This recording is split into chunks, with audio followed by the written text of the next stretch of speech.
Hello, I have the lovely Mark Billingham back with me. Hiya, Mark. Would you Hello, Donna. like to introduce yourself and tell us a little bit about yourself, if there's anyone that doesn't know you by now? I am Mark Billingham and I write crime novels and have been doing so for 20 odd years, 22 years, I suppose. I've just published my 22nd crime novel. It's the 18th in the Tom Thorne series. It's called The Murder Book.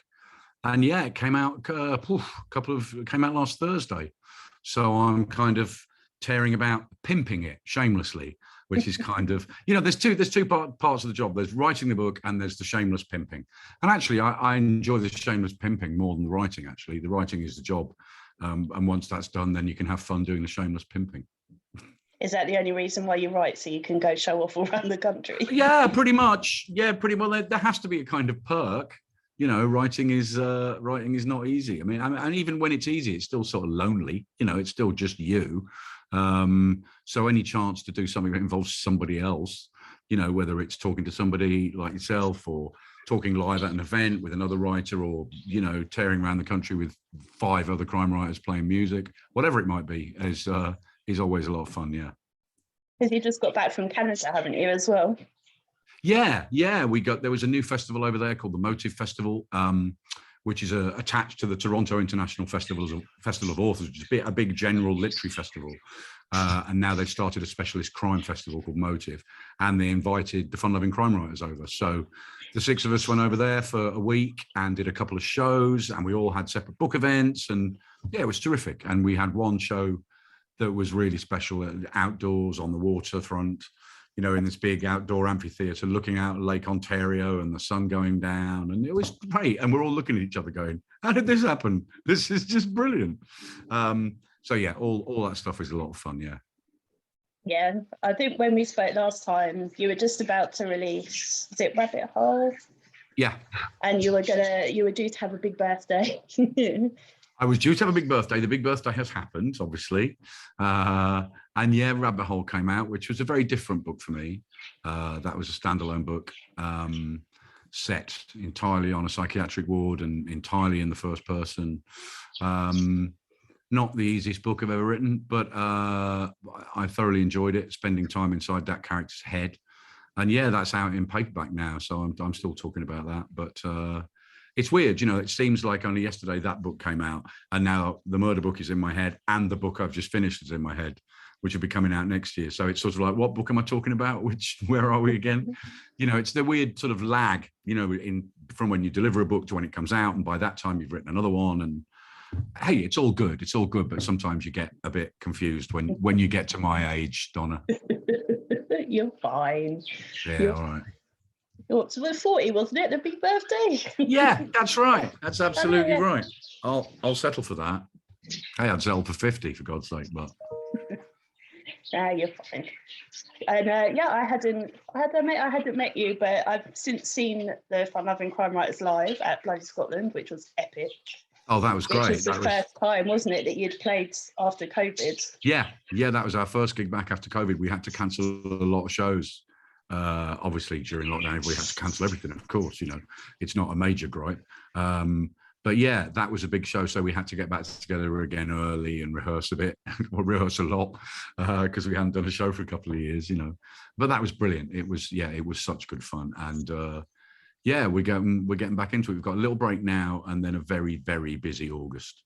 I think we're doing 6 shows in 7 days at one point, which is, I've no idea how we're going to do that. I've no idea how we're going to manage it, really. We did 2 shows in 4 days in Canada, and we were knackered. So 6 shows in 7 days is asking a lot, but we'll see. We'll see how we get on. The youngsters will be fine. The youngsters. Those of us of a certain age are going to be like lying backstage with tea and on a drip and oxygen on tap, but we'll be all right. I have since interviewed Luca Beste and discovered that we were both born on the exact same day. Okay. Which is really odd. He said he was going to ask his mum if I was another one of his siblings, as he has one or two already. He's got quite a lot. And now he's got a big birthday next year, which means that you must have a big birthday next year. Yes, I do. Because I think we're going to play on his birthday, wherever that may be. We'll because we played on Chris Brookmeyer's 50th. We would have played on my 60th, but that didn't happen for obvious reasons. But we'll get together and play on Luca's 40th. Yeah. Okay. Well, if it's somewhere near me, then I'll come as well, because obviously it will be my 40th. I suspect it might be in Liverpool. I suspect. That is. Yeah. Well, obviously, yeah, that's where it's from. So. Yeah. Yeah, fair enough. Because he will want to have a lot of family there. It is his birthday, So I think it's likely to be in Liverpool. Yeah. Okay. I'll think about that. Okay. It costs me a fortune travelling to see you a lot over the country. None of you lot live down here. No, I mean, we all live, none of us even live, well, two people, Val and Doug both live in Edinburgh, but apart from that, we all live, we couldn't really live further apart, which means even trying to get a rehearsal together is, a logistic nightmare, but it's kind of worth it. It's worth it when it happens. Oh, 100%. And are you going back to Bloody Scotland this year? Oh, yeah, no, I'll certainly be Bloody Scotland. The band won't be playing at Bloody Scotland because Val won't be there. Val will be in New Zealand. So we can't play at Bloody Scotland, but we're playing at Butte Noir, and we're playing in Berwick at a big music festival there. We're doing 4 shows at the Edinburgh Fringe, 4 nights running. So yeah, we've got a busy summer. Awesome. Should we talk about books? Yes. But I'm not going to ask you the same boring questions that you've been asked a million times, hopefully, anyway. Okay. Or try not to. It's my little challenge to myself. So last time we spoke, I think we spoke about all the stuff you'd done before and got into acting and then got into writing. So I'm going to ask you, if you were to be transported into one of your books as a character, which book would you choose? Oh, blimey. Well, it wouldn't be Rush of Blood. It wouldn't be Rabbit Hole, because I wouldn't want to spend time on that psychiatric ward. It would probably be Rush of Blood, a lot of which is set in Florida, so that'd be quite a nice place to be hanging around. Most of the other books, I'd be mooching around in North London, which is what I do anyway. So yeah, I guess in order for a break, it would be the US set sections of Rush of Blood on the Gulf Coast of Florida. So I could see, dolphins and manatees, and even though there's kind of people getting murdered around me, at least the weather would be nice. Yeah, true. But it's nice weather here today. I'll settle for that. It is. It's ridiculous. We're rubbish at it, aren't we? I'm like, it's ridiculous. I'm melting. But there you go. Yeah. Plus, it's too expensive to put fans and stuff on because, electricity is just crazy. Yeah, it's got quite pricey, hasn't it? It's got a little bit pricey. So we just have to melt. Yeah. Yeah. Which of your characters gives you most trouble when you're writing them?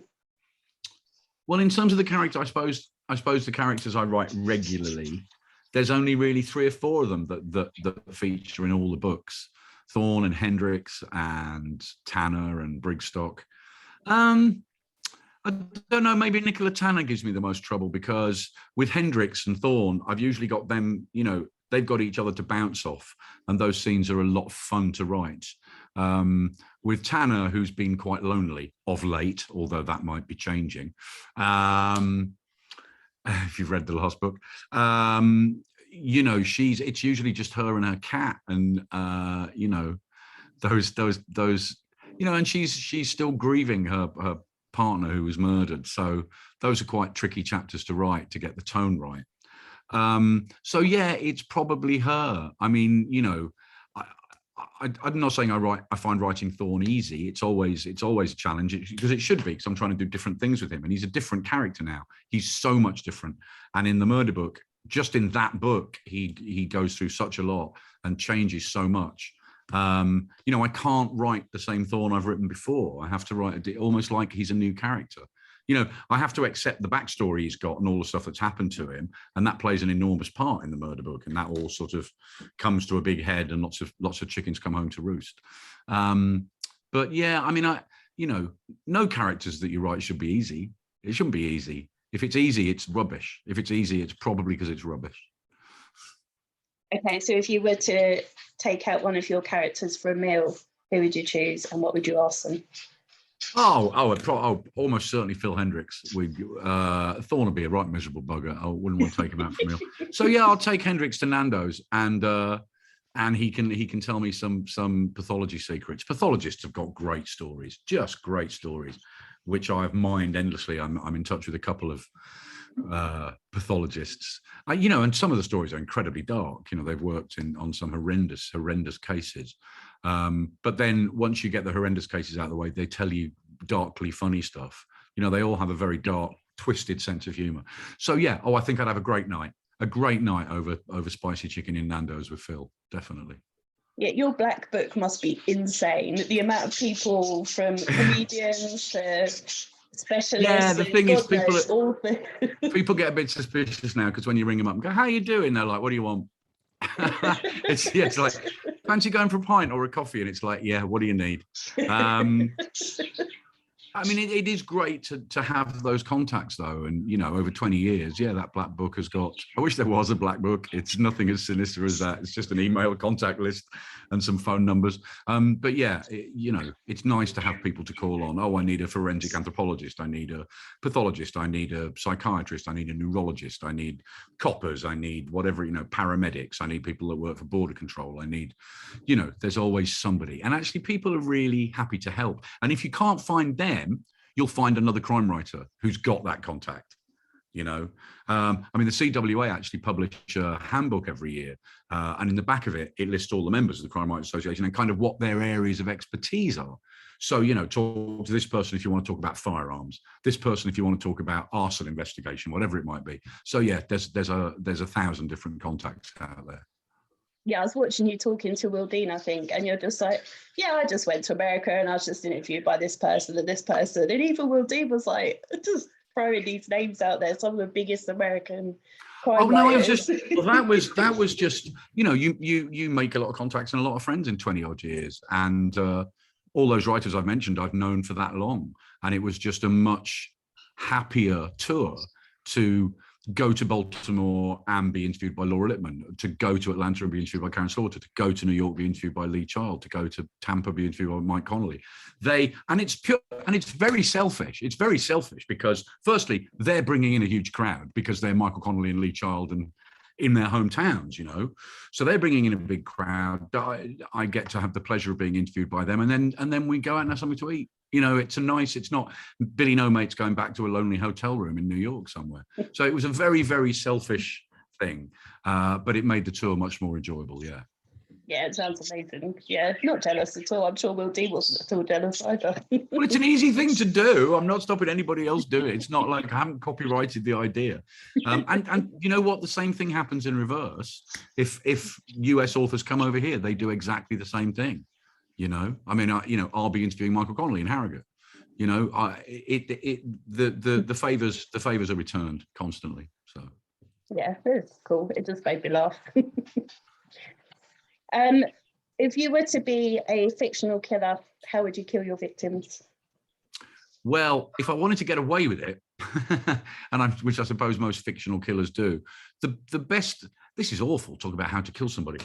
I heard of a reasonably foolproof method, but for first of all, you need to live somewhere flash where you've got a swimming pool. Because it does involve a swimming pool. But because there's a persistent rumor about a particular Hollywood star who may have murdered his wife like that. I'm not going to mention that person's name because I might get sued. But it's something I heard about many years ago.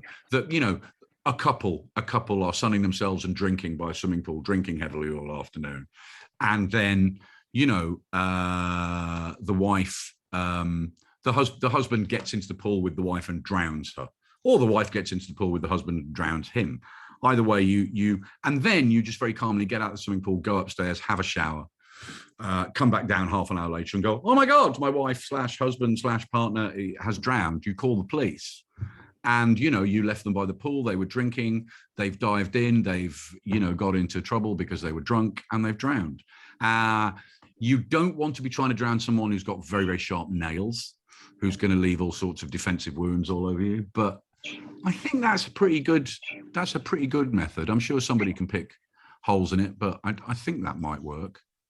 Yeah, husband and wife, because, partners are the first person they look at. If you're going to kill someone, you need to kill a stranger. You also need to kill someone generally of a different race. And I don't want to kill a stranger. Why do you have to kill someone of a different race?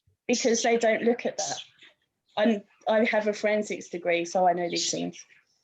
Okay, all right.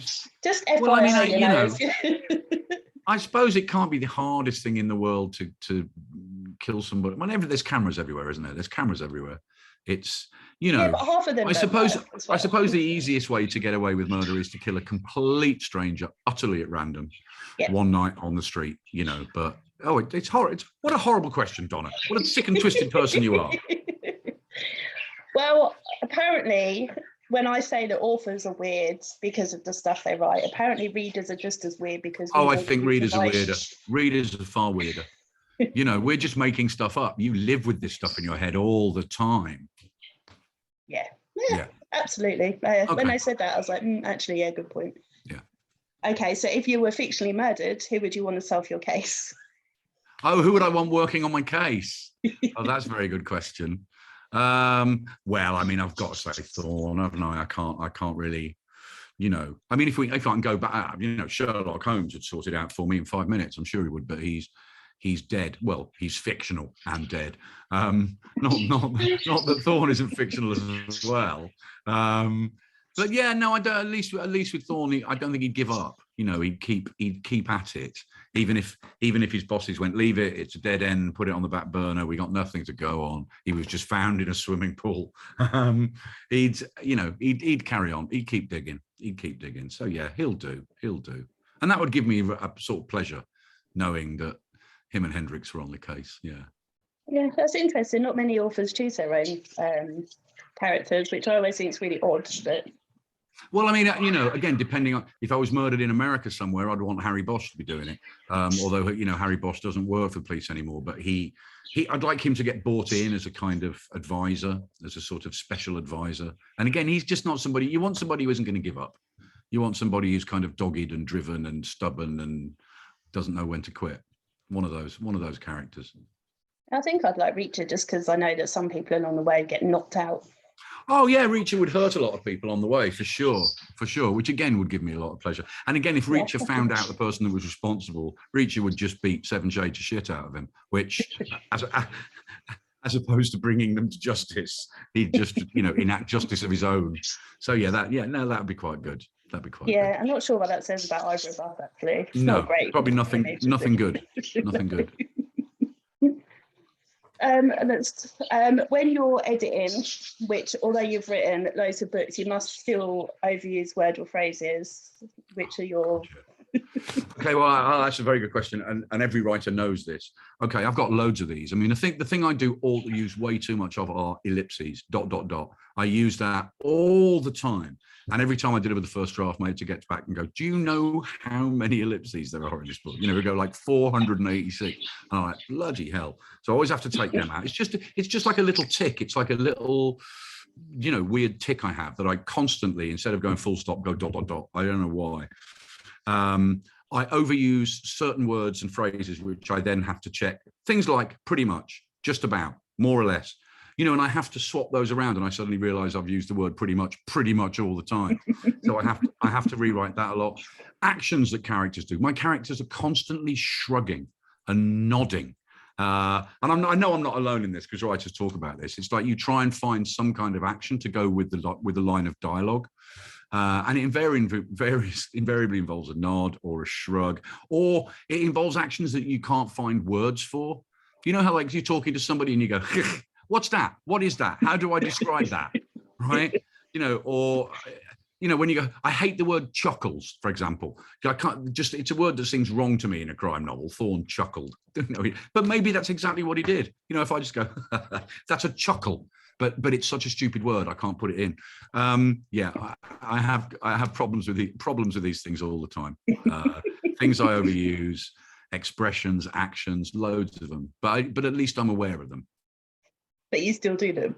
400. Well, because I do that. It's somebody. Then that's what an editor's for. An editor is there, or a copy editor is there to go. No, there's far too much shrugging. Do you know how much shrugging there is going on? God, they're all French. Pooh. What's good? Pooh. Yeah, way too much shrugging. I'm an over shrugger. Yeah, I heard someone. I was listening to a podcast this morning, and someone said there's only so many ways you can get someone to walk from one room to another.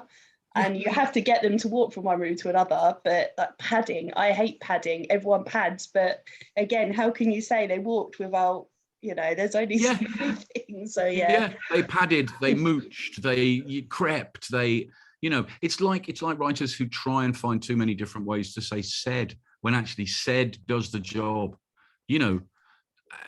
That's one of Elmore Leonard's rules of writing. Just use said. Don't use any other word to go with a line of dialogue. So I try and stick with that. It was good enough for Elmore. Yes, absolutely. Mm-hmm. You've been doing this a long time. Is there anything that you still dread doing or dislike doing? Yeah, starting a book.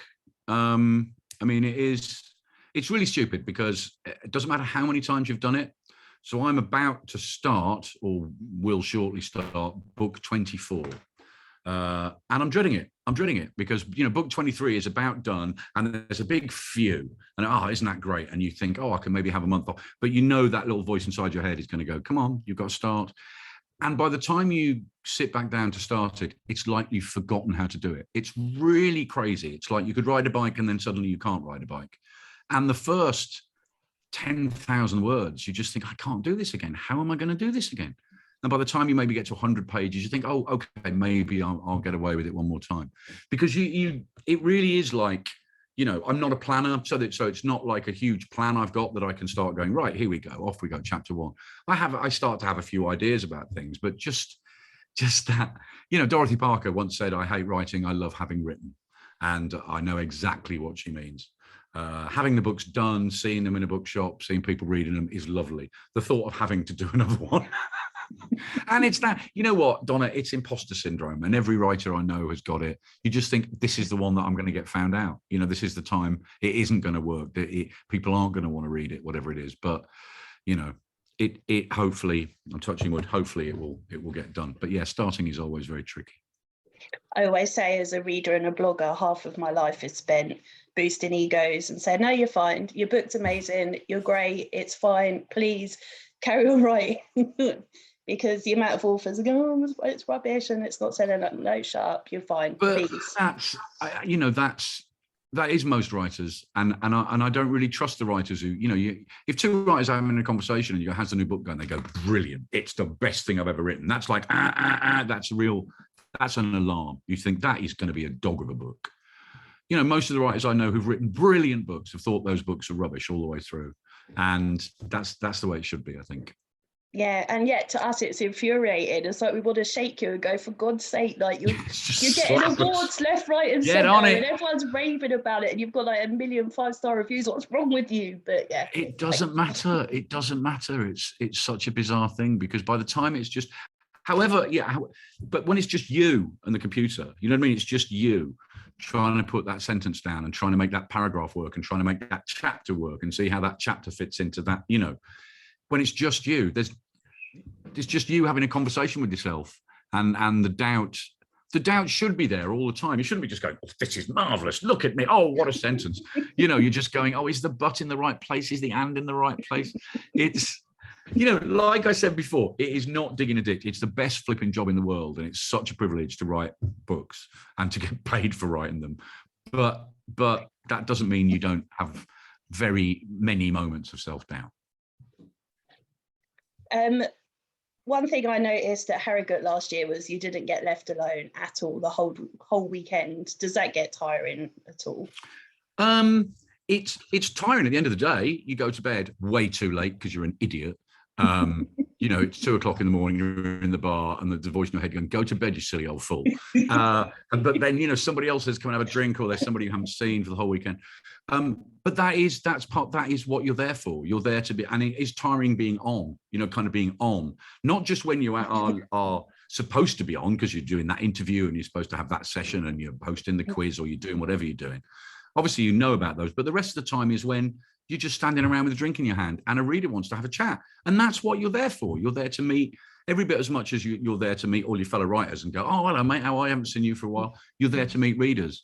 And if you don't want to do that, then A, you're a bit of an arsehole, and B, you shouldn't really go. You know what I mean? Because that is what festivals are there for. And Harrogate's a very different festival. There are festivals we go to where you go, you do your event, you sign books, and away you go. You know what I mean? You don't really meet anybody or engage with anybody. Harrogate is a whole weekend of readers and writers just engaging. You know, there is no special area. There's no velvet rope. There's no authors over there and readers over there and bloggers over there and reviewers over. Everybody is just all together all the time. And that's why it's great. And if you don't enjoy it, don't do it. You know, don't go and be miserable. Don't go and be a sort of curmudgeon who goes, no, now, not for me. You know, you are there to meet people and largely meet the people who are paying your freaking wages. You're largely there to meet people who, without whom you wouldn't have a job. So. Val done that to me. She blanked me and Linda Checkley at Harrogate last year. Who blanked you? Val McDermott. Well, you know, maybe you caught her at a bad moment because, but I mean, you know, I've heard she's lovely, so I was like, she is. I was like, well, she blanked me. So look, everybody has a bad moment. You know, you don't know what news they might have just got or what might just have happened to them or whatever. And you know, nobody kind of wants to be approached to talk about the new book while they, you know, in the toilet or whatever. And I'm not saying you did that with that, but you know what I mean. But largely everybody is and should be hugely approachable. See, I didn't come up to you because you were just always busy. But this year I will, because I want a photo. Yeah, make sure you do. I will, I promise. All right. I mean, I was taking a piss out of you at bloody Scotland because you look knackered anyway, so it's fine. And because you didn't remember. You said I look knackered before we started this chat. Do I always look knackered? To be fair, I am always knackered.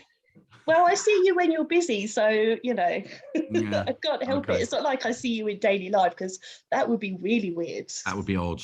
That would be odd. I've been accused of being a stalker, but I haven't quite got to that stage yet. I do have a day job. That's nice to hear. Yeah. And you actually live fairly close to me as well, so you know. Uh-oh. Although I don't know exactly where, so you're fine. Okay. I have lots of authors' addresses, so they're the ones. Hires security immediately. I know forensics as well, so you know. Not that I'd want to kill you if I could. Oh Christ, you'd get away with it as well, wouldn't you? Too right. You've met loads of amazing authors, but is there any that you'd love to spend a day with that's either not around anymore or that you've not met yet? Oh yeah, it would be a writer that's not around anymore. I mean, I am lucky enough. I got in. I mean, obviously, I wasn't around in time to meet Raymond Chandler or anything like that. But I was around and working in the business in time to meet people like Elmore Leonard and all the, you know, and P.D. James and Ruth Rendell and Colin Dexter and all those characters who are all sadly gone now. But in terms of writers who've gone before, yeah, I'd love to sit down and have a drink with Dashiell Hammett, who's a big hero of mine. Very, very long dead, but that would be brilliant. Yeah, somebody like that. And I'd like to have met John le Carré, although I'm not sure, which I never did. I was in the same room, but I never, you know, go, hey. But I'm not sure he'd have been awfully chatty. I don't think he was a very, you know, he would never go to festivals, really. He would never allow himself to be put up for awards or anything like that. He was a very private person. Wow. But I'd want somebody who'd, you know, you could have a good drink with. I think Dashiell Hammett would have done that. If you're able to travel to any period of time, either forwards or backwards, where'd you like to go? 1966, London. I'd like to have been hanging out, you know, when the Beatles were, you know, if I could be any person that's ever existed at any time, I think I'd want to be Paul McCartney in about 1966, to be just about the coolest person on the planet at the coolest time. You know, when the world is kind of at your feet and, oh yeah, I mean, I think the mid to late 60s would have been an amazing time to be around. But I mean, I'm saying that as, you know, in hindsight. I know that it was looking back on it, but maybe if you were around at that time, it was just as miserable as it is now. You know, now we're going, oh my God, the cost of living and electricity and war and a stupid government and all that stuff. Maybe there were people, you know, I mean, they did have things like the Vietnam War going on. I mean, they did have a lot of shit to deal with, but just, but yeah, I think London would have been in a very cool place to be hanging around. Or, hey, you know, New York in the 20s. That would have been, I think that would have been quite a jumping scene. I wouldn't want to go back I wouldn't want to go back anywhere beyond the sort of 20th century. I wouldn't want to go further back when there's hansom cabs or people are wearing togas or tights or ruffs or silly hats. I've got enough silly hats, but I wouldn't want to wear not one with a big, you know, feather in. So didn't you wear tights in Maid Marian? Listen, I've worn tights a good deal in my time. but mostly when I'm playing somebody else. I don't think I'd want to get them on every day. A bit sweaty and Yeah. We don't like wearing them. You know, they're designed for us. So. I know. Yeah. Who is your first celebrity crush? Okay. Well, probably. Probably Sally James in Tiswas. You're too young to remember Tiswas. Saturday morning, silly knockabout kids show with Chris Tarrant and Lenny Henry and Sally James. Before that, or around the same time, who was the woman like Susan Stranks, who used to present Magpie, which was like the ITV version of Blue Peter, or Susie Quattro. Again, these are all, you know, and bizarrely, I found myself, Susie Quattro, you know, in leathers doing Can the Can on Top of the Pops, playing the bass. And then I found myself on my way to a festival about 5 years ago, sitting opposite Susie Quattro, and I didn't recognise her. But I'm like going, why is that person familiar? And she's talking on the phone, and she's got American. And I suddenly went, oh my god! And I'm literally looking at her while calling up on my phone Susie Quattro doing Can the Can, like in the early 70s, and then looking at, I'm going, oh my god, it's Susie Quattro. So yeah, that was quite cool. Did you not speak to her? No. You're like the most confident person ever. Like. I know, but what are you supposed to say? You know, God, I was in love with you when I was 14. I mean, what, you know what I mean? That's a strange. Exactly. I know, but all that's going to do is make that person feel very old, probably. So I didn't want to do that. I did say more or less that too. I was lucky enough to meet Debbie Harry, who I had a massive crush on, and got a kiss off her at a party that Blondie were playing at a private party, and she came and like mingled afterwards, and they were the first band I ever saw. They were the support band at the first gig I ever went to, proper gig. And I said that, and she was like, "Oh, you're so sweet," and I got a little kiss on the cheek. So yeah, she was after the likes of Sally James and Susie Quattro. All very popular choices, by the way. Thank you. I can understand Debbie Harry as well. I mean, she's still. Oh my god. Oh yeah, she certainly is. Yeah. Still. Mm. Yeah, I know. Yeah, I may be young, but I do know my mother has taught me well in the music of the past. We spent every weekend watching the 70s channel. So. Okay. Oh, the 70s channel's great. Yeah. The dancing, not so much, and the clothes and the hairstyles, actually. Yeah. I still think music. People are always very dismissive of the 70s music, but that. I mean, it had everything, the 70s in music. I mean, obviously, it had, in the early 70s, we had glam, which I loved. You know, I loved Slade and Sweet and T-Rex and all those bands. And then, of course, there was prog, which I also loved, because I loved Genesis and Pink Floyd and Yes and King Crimson and all that terrible prog stuff. And then punk. Punk came along when I was 16, you know, which was absolutely, you know, I think I was very lucky to have grown up in the 70s. Funnily enough, I've been watching a lot of, you know, Top of the Pops from the 90s, and it was rubbish. Sorry, I just think it's rubbish. I know Luca would massively disagree with me about this. He thinks it's the best decade ever. He loves like the 80s and 90s, but give me the 70s every time. Steve, it's the 80s for me, but one of my favourite bands is The Jam. So there you go. I've seen Paul Weller and I've seen From The Jam a few times, and yeah. So I saw the Jam's second to last ever gig at Bingley Hall, and they were just awesome. I remember thinking, how can three people make so much noise? There was just three of them, and it was just so loud. They were awesome, the Jam, absolutely awesome, brilliant band. Yeah. Oh, and I got to so there's a musician I've been a fan of for years and years called Graham Parker, right? Graham Parker in the Room, amazing live band in the 70s, and their former guitar player, a brilliant guitarist called Martin Belmont, is my guitar teacher. So, you know, I play guitar with him every week and we talk about stuff, and he tells me all these stories about gigging with Bob Dylan and all the time. I'm like, oh my God. And Graham was playing at a gig, and Martin and I we went along, and obviously he was like a guest and whatever, because he used to be in the band. So we got backstage, you know, so we went back, and I walked into this sort of big dressing room, and there was Graham, and I went, oh, you know, nice show, Graham. And I know him a bit because he worked with me and My Darling Clementine on this sort of show we did a few years ago. So I said, oh, hi, Mike, how you doing? And I was aware on my right-hand side of the shock of what I thought was blonde hair.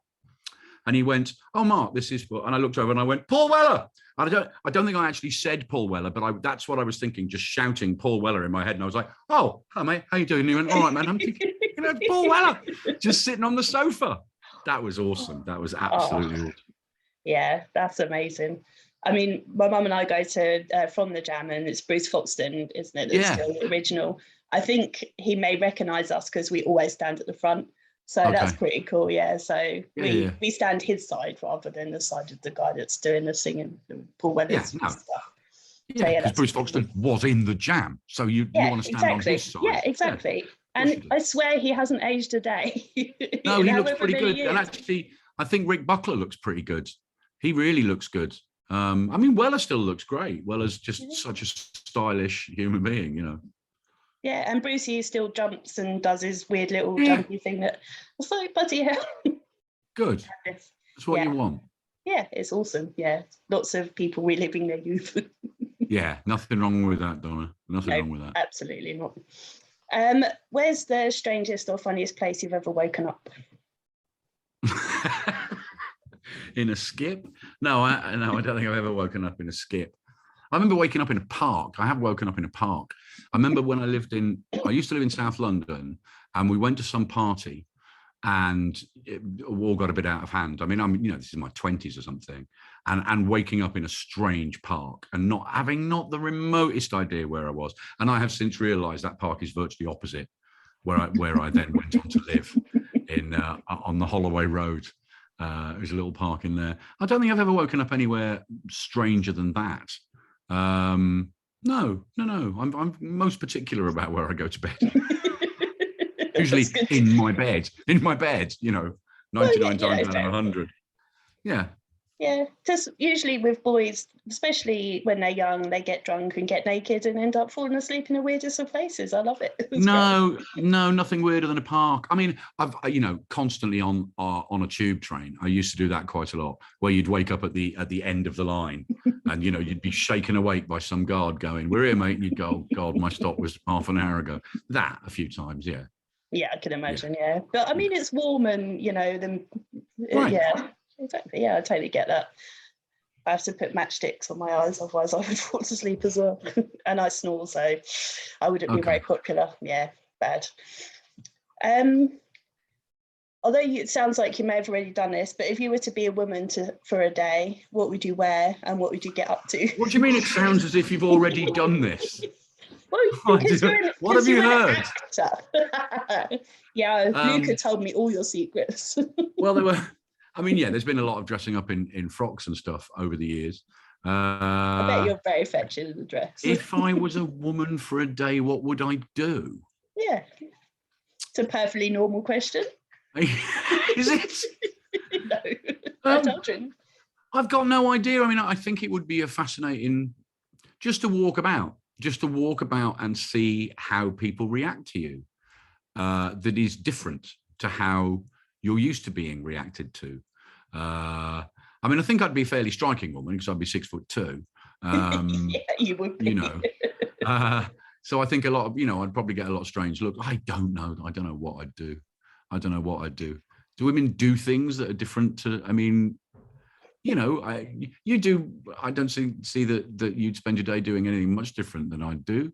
You go and, you go shopping, you go work, you have your dinner, you go to bed. I mean, I'd just be doing it in a dress, which I'm sure is very liberating. Not necessarily, I think I would wear a dress. I think if you're going to dress up, I wouldn't go, "Oh, I'll wear a nice trouser suit."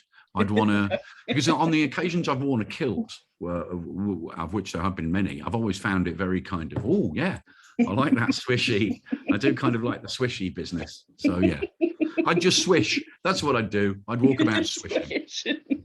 Would you wear heels as well? Would you go full out? Oh, God, no, heels. I couldn't wear heels. I could not wear heels. That's an accident waiting to happen. I'd be in casualty within the first 5 minutes. Oh, I love trying to see guys walk in heels. Actually, it's what I look like walking in heels, and I'm short, so it's quite depressing. No, it'd be flats for me. What's the weirdest compliment you've ever received, either as an author or just as a person? That I'm very punctual. Okay. And I take that as a great compliment because that's hugely important to me. I'm a bit of a psycho about punctuality. It's the courtesy of kings. No, I am. I hate lateness. I hate myself being late. I hate anybody that I'm supposed to be meeting being late. When somebody breezes in half an hour late and just goes, yeah, traffic was bad. You go, the traffic's always bad. That you allow for that. I am a nutcase about it. I will be at an airport 5 hours before a flight. Now, I'm just and I will be at 10 minutes early for any meeting, walking around going for a cup of coffee while I'm waiting for the team. I get everywhere early and so if somebody goes, God, you're punctual, I'm like, thank you very much. Thank you very much indeed. Yeah, that's nothing just wrong polite. with that. Yeah. Yeah. That's it. That's the only compliment I've ever had. Yeah, I'm sure. Aw. I can't compliment you too much, otherwise you'd call the police and get a restraining order. So, Okay. No, don't do that. No.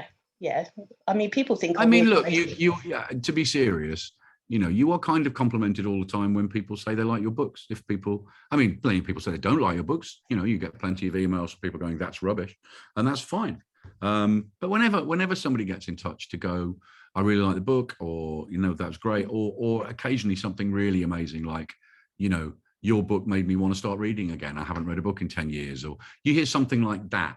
That's the best compliment you can have as a writer. If you're a footballer, you want a different kind of compliment, like, oh my God, you've got such a sweet left foot, or whatever it might be. But as a writer, you want those kind of compliments from readers. Just somebody getting in touch going, wow, I couldn't put your book down, or, I thought that I'd lost the reading mojo and now I've got it back thanks to your book.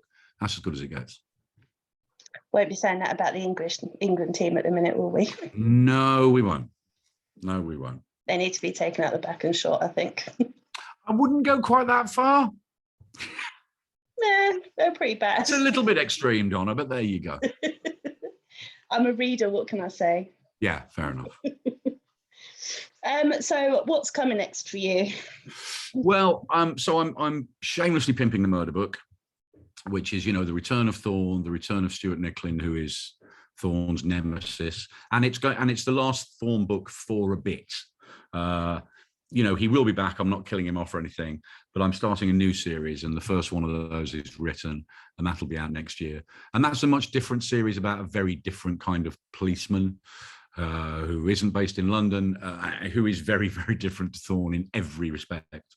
And the books are intentionally funnier and lighter, very different in tone. So, I hope readers will go with me on that journey. We'll have to see. So yeah, that's what's coming next, is the first Declan Miller book, which will be out this time next year. Fabulous. And where can people catch up with you over the summer? Oh Lord. Yeah, where can't they? Look, I better look at my diary. That's how, look, old-fashioned diary. How's that? None of your computer stuff. So what am I doing? Okay, well, I'm off to Borders Book Festival this very weekend up in Scotland, where I'll be showing off with Chris Brookmeyer. We do a kind of rude show. We do a sort of naughty show where we don't talk about we talk about the books for about 5 minutes, and then for the rest of the show we just read out 1-star reviews and reader complaints. And I saw I saw that at Bloody Scotland. It was great. We love that. Hilarious. We love that. So doing that, and I'm going to be I'm in Chorley Wood tomorrow night at Chorley Wood Golf Club. How's that with Tony Kent?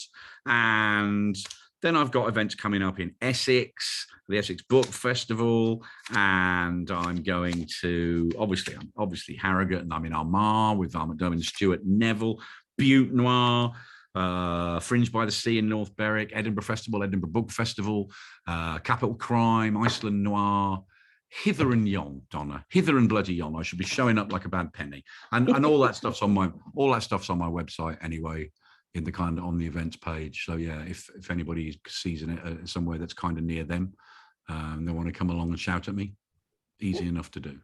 Does your wife recognize you when you come home, or? Yeah. Oh God, no. She's very happy that I've gone away most of the time. But well, I mean, it's sort of it's a difficult. My wife's TV director. She's just spent months away from home working up in Newcastle. She's directing Vera, based on the Ann Cleeves book. So, you know, she's always working away from home. You know, she has to go where the work is and where the filming is taking place. Or I'm away from home, I'm in Canada or whatever. So we, you know, it's like a military operation. When are we actually going to see each other? When are we going to see the children?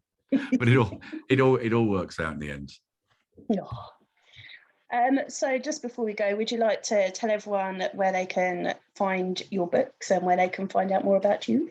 Well, hopefully they can find my books in any good bookshop or online at any online retailer of their choosing, of which there are many, or at their local independent bookshop, which I would thoroughly recommend because they really need supporting. And actually, I think next week is Independent Bookshop Week, and it really is a good time to be supporting your local indie bookshop. So I would do that.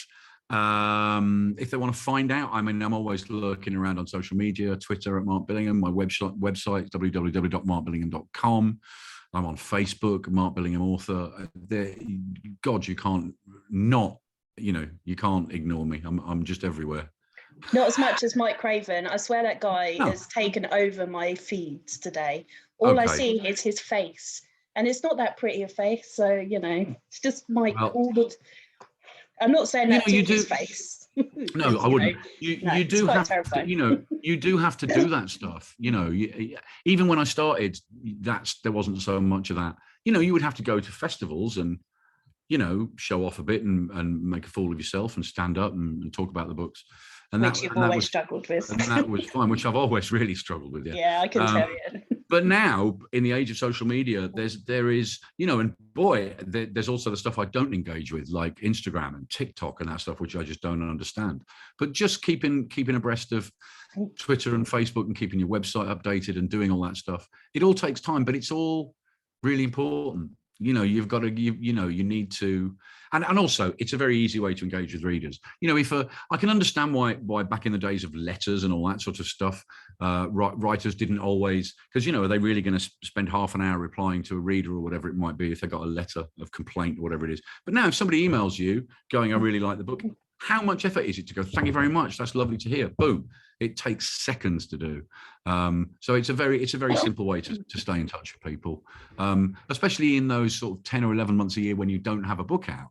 You know, I mean, right now it's an exciting time for me. The books just come out, I'm doing events and stuff, but then I'll just go back into my little attic, and this is my little attic, and write again. And so, you know, there's always the odd festival appearance, but this is the kind of hectic time.